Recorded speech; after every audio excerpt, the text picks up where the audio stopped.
ಊಟ ಅಂತೂ ತುಂಬಾ ಚೆನ್ನಾಗಿ ಮಾಡಿದ್ರಿ ಅಮ್ಮ ಇವತ್ತಂತೂ. ಹೌದಪ್ಪ, ನಿಮ್ಮಮ್ಮ ಮಗಳು ಬಂದವಳೆ ಅಂತ ತುಂಬಾ ಚೆನ್ನಾಗಿ ಮಾಡೋರೆ. ಓಹೋ, ಇಲ್ಲ ಅಂದ್ರೆ ಏನು ಚೆನ್ನಾಗೇ ಮಾಡೋದಿಲ್ಲ, ಇವ್ರು ಊಟನೇ ಮಾಡೋದಿಲ್ಲ ಅಲ್ವಾ? ಅಂದಾಗೆ ನಿಮ್ಗೆಲ್ಲ ಒಂದು ವಿಷಯ ಹೇಳ್ಬೇಕಾಗಿತ್ತು ಕಣಪ್ಪ. ನನ್ನ ಗೆಳೆಯ ಫೋನ್ ಮಾಡಿದ್ದ. ಏನು ಯಾವತ್ತು ಮಾತುಕತೆ ಇಟ್ಕೊಳ್ಳೋಣ, ಏನು ಮದುವೆ ಮಾಡ್ಬಿಡೋಣ ಮಕ್ಳಿಗೆ, ಯಾಕೆ ಸುಮ್ಮನೆ ತಡ ಮಾಡ್ತಾ ಇದ್ದೀರಲ್ಲ ಅಂತ ಕೇಳ್ತಾ ಇದ್ದ. ನಾಳೆ ಬರಕ್ಕೆ ಹೇಳಿದ್ದಾನೆ, ಅವನು ಊರಿಗೆ ಹೋಗಿ ಬರೋಣ ಅಂತ ಅನ್ಕೊಂಡಿದ್ದೀನಿ. ಸುಮ್ಮನೆ ಫೋನಲ್ಲೆಲ್ಲ ಮಾತಾಡೋದೇನಕ್ಕೆ, ಎದುರುಗಡೆನೆ ಹೋಗಿ ಮಾತಾಡ್ಕೊಂಬರೋಣ ಅಂತ ಅನ್ಕೊಂಡಿದ್ದೀನಿ. ನಿಮ್ಮ ಅಭಿಪ್ರಾಯ ಎಲ್ಲ ಏನು ಹಾಗೆ ಹೇಳಿ.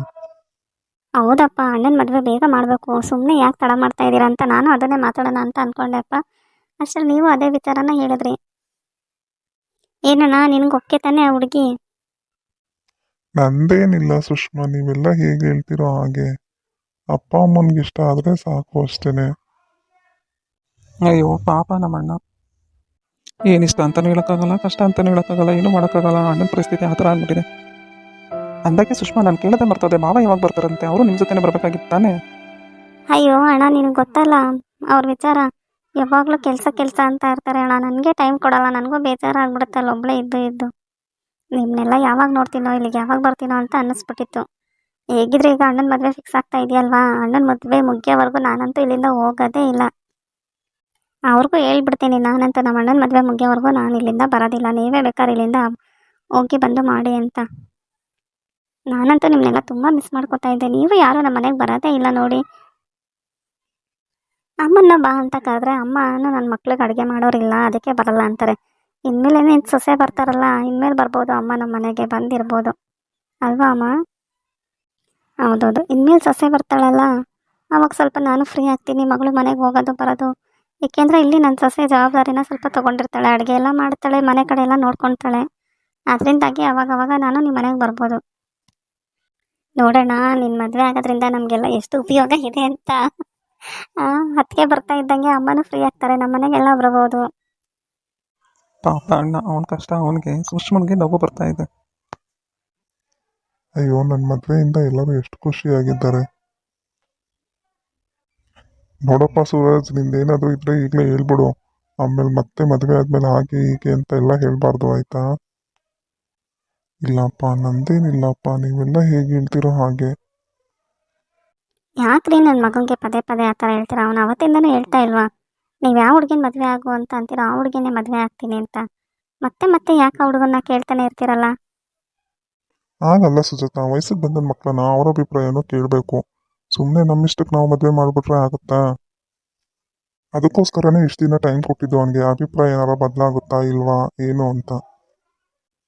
ನೋಡು, ನಾವು ಇವಾಗ ಹುಡುಗಿಯಾಗಿ ಸುಷ್ಮಂಗೆನೆ ಅವಳಿಗೆ ಇಷ್ಟ ಬಂದಿರೋ ಹುಡುಗನ್ನ ಕೊಟ್ಟು ಮದುವೆ ಮಾಡಿದೀವಿ. ಅದೇ ಥರ ತಾನೇ ನನ್ನ ಮಗನ್ಗೂ ಮಾಡ್ಬೇಕಲ್ವಾ? ಅಯ್ಯೋ, ಆದರೆ ಏನು ಮಾಡೋದಪ್ಪ, ಅಣ್ಣ ಇಷ್ಟಪಟ್ಟಿರೋ ಹುಡುಗಿ ಜೊತೆ ಮದುವೆನೇ ಆಗ್ತಾ ಇಲ್ಲ. ಅದನ್ನು ಅವ್ನು ಹೇಳೋಕ್ಕೂ ಆಗ್ತಾ ಇಲ್ಲ, ಬಿಡೋಕ್ಕೂ ಆಗ್ತಾ ಇಲ್ಲ. ಏನು ಮಾಡೋದು, ನನ್ಗೆ ಯಾರು ಸಿಗಬೇಕು ಅನ್ನೋದಿರುತ್ತೋ ಅವರೇ ಸಿಗೋದು. ನಾನು ಅನ್ಕೊಂಡಂಗೆ ಏನೂ ಆಗೋದಿಲ್ಲ. ಅಪ್ಪ ಅಮ್ಮನಾದ್ರೂ ಖುಷಿಯಾಗಿರ್ಲಿ ಅಷ್ಟೇ. ನೋಡೋಣ, ಮದುವೆಗಂತ ನಾನು ಏನು ಕೇಳ್ತೀನೋ ಅದೆಲ್ಲ ನಂಗೆ ಕೊಡಿಸ್ಬೇಕು, ಆಯಿತಾ? ಯಾವ ಸೀರೆ ಒಡವೆ ಎಲ್ಲ ಕೇಳ್ತೀನೋ ಅದೆಲ್ಲ ಕೊಡಿಸ್ಬೇಕು ಅಣ್ಣ, ನೀನೇ ಕೊಡಿಸ್ಬೇಕು, ನಂಗೆ ಅಪ್ಪ ಕೊಡಿಸಿದ್ರಾಗೋದಿಲ್ಲ. ಅಯ್ಯೋ ಆಯ್ತು ಸುಷ್ಮಾ, ನೀನು ಕೇಳೋದು ಹೆಚ್ಚ, ನನ್ನ ತಂಗಿಗೋಸ್ಕರ ನಂಗೆ ಕೊಡ್ಸೋದು ಹೆಚ್ಚ. ನೀನು ಏನು ಬೇಕಾದ್ರೂ ತಗೋ, ಆಯ್ತಾ? ಇದಪ್ಪ ನಮ್ಮಣ್ಣ ಅಂದರೆ. ಹೌದು, ಮತ್ತೆ ಇರೋಳೊಬ್ಳು ತಂಗಿಗೆ ಕೊಡ್ಸಲ್ಲ ಅಂತಾರ ನನ್ನ ಮಕ್ಕಳು? ಯಾರು ಅನ್ನೋದಿಲ್ಲ ಸುಷ್ಮಾ ಥರ. ನಿಂಗೆ ಏನು ಬೇಕಾದರೂ ತಗಸ್ಕೊ.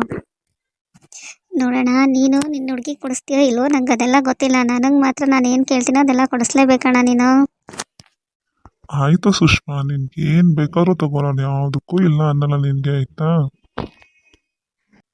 ಆಯ್ತಾಯ್ತು, ಲೇಟ್ ಆಯ್ತು, ಇವಾಗ ಮಾತಾಡಿದ್ ಸಾಕು. ನಾಳೆ ಮಾತಾಡಿವ್ರಂತೆ, ಹೋಗಿ ಎಲ್ಲ ಮಲ್ಕೊಳ್ಳಿ. ಪಾಪ ಹುಡುಗರು ಸಾಕಾಗಿ ಬಂದಿದ್ದಾರೆ ಬೆಳಗ್ಗೆಯಿಂದ ಕೆಲಸ ಮಾಡ್ಕೊಂಡು, ಅವರಿಗೂ ರೆಸ್ಟ್ ಇಲ್ಲ.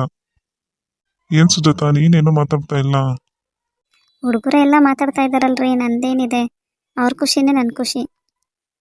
ನೀನೇನು ಹೇಳ್ತೀಯಮ್ಮ ಸುಷ್ಮಾ, ನಿನ್ನ ಅಭಿಪ್ರಾಯ ಏನು? ನಂದು ಏನೂ ಇಲ್ಲಪ್ಪ, ನೀವೆಲ್ಲ ಹೇಗೆ ಹೇಳ್ತೀರೋ ಹಾಗೆ. ಅಳಿಯಂದ್ರೂ ಒಂದು ಮಾತು ಕೇಳಬೇಕಾಯ್ತು ಕಣಮ್ಮ, ಅವ್ರ ಅಭಿಪ್ರಾಯನೇ ಕೇಳಿಲ್ವಲ್ಲಮ್ಮ ನಾವು. ಅಪ್ಪ, ನಿಮ್ಮ ಅಳಿಯಂದ್ರದ್ದು ಏನೂ ಇಲ್ಲ, ಅವ್ರು ಹೇಳಿದಾರೆ ಅವತ್ತೇನೆ.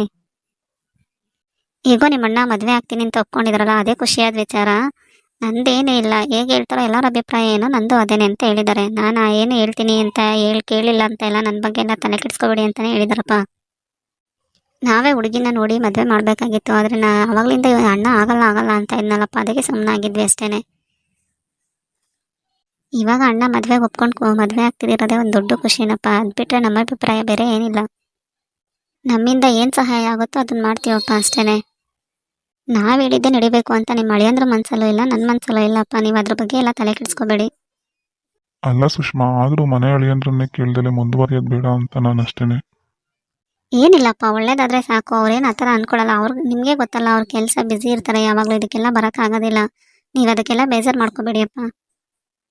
ಆಯ್ತು ಕಣಮ್ಮ, ನೀನೇ ಇಷ್ಟು ಹೇಳಿದ್ಮೇಲೆ ನನಗೂ ಒಂಥರ ಸಮಾಧಾನ ಆಯಿತು. ಆಯಿತು, ನಾಳೆ ಹೋಗಿ ಮಾತಾಡ್ಕೊ ಬರ್ತೀನಿ ಏನು ಅಂತ. ಬೇಗನೆ ಮದುವೆ ಮಾಡಿ ಮುಗಿಸೋಣ, ಸುಮ್ಮನೆ ಲೇಟ್ ಮಾಡ್ಕೊಳ್ಳೋದು ಬೇಡ. ಹೌದಪ್ಪ, ಹಾಗೆ ಮಾಡಿ. ನೀವು ಎಲ್ಲರೂ ಬನ್ನಿ, ಹೋಗ್ಬಿಟ್ಟು ಬರೋಣ. ರೀ, ಸುಮ್ಮನೆ ಅವರಿಗೆ ಯಾಕೆ ತೊಂದರೆ ಕೊಟ್ಕೊಂಡು? ಪರವಾಗಿಲ್ಲ, ನೀವೇ ಹೋಗಿ ಮಾತಾಡ್ಕೊಂಡು ಅದೇನಂತ ತಿಳ್ಕೊಂಡು ಬನ್ನಿ. ಆಮೇಲೆ ಬೇಕಾದ್ರೆ ನಾವು ಹೋದ್ರಾಯ್ತು. ಆಯಿತು ಸುಜಾತ, ನಾಳೆ ಹೋಗ್ತೀನಿ. ಅದೇನಾಗುತ್ತೆ ಹೋಗಿ ನೋಡ್ಕೊಂಡು ಬರ್ತೀನಿ. ಆಮೇಲೆ ಬೇಕಾದ್ರೆ ಎಲ್ಲರೂ ಇನ್ನೊಂದ್ಸಲ ಹೋದ್ರಾಯ್ತು.